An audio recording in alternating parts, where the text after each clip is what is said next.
पहले मेरे चैनल को सब्सक्राइब कर लीजिए। आज का मेरा टॉपिक है ब्रह्मपुत्र की नदी के बारे में। तो चलिए हम ब्रह्मपुत्र की नदी को पढ़ते हैं। तो पहले आप ये जान लीजिए ब्रह्मपुत्र नदी को कहाँ पे और किस किस के नाम से जाना जाता है। तो चीन में हमारा ब्रह्मपुत्र नदी को सांगपो के नाम से जानते हैं, अरुणाचल प्रदेश में हम इसे दिहांग के नाम से जानते हैं, असम में इसे ब्रह्मपुत्र के नाम से जानते हैं, बांग्लादेश में जमुना के नाम से जानते हैं, और बांग्लादेश में ही गंगा को हम पद्मा के नाम से जानते हैं। तो चलिए हम बताते हैं कि ब्रह्मपुत्र नदी कहाँ से निकली है।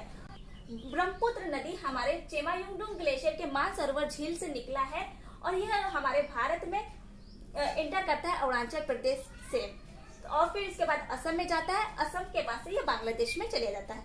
अब हम इनका दाएं तट कौन सा है और कौन सा बाएं तट से इनकी सहायक नदी है उनको हम जान लेते हैं। तो दिहांग, दिव्यांग, लोहित, धनश्री और बराक ये इनके बाएं तट से मिलती सहायक नदी है। सुबनसिरी, मानस और तीस्ता ये इनके दाएं तट से मिलती हैं।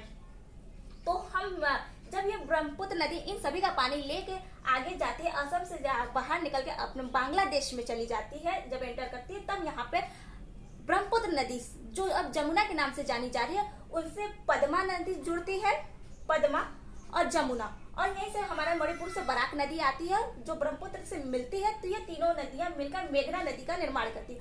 ये तीनों नदियां जब मेघना नदी का निर्माण करती है तो यह मुहाना बनाती है बंगाल की खाड़ी की ओर और अपने जल को गिरा देती है, अपने पानी को बंगाल की खाड़ी में गिरा देती है।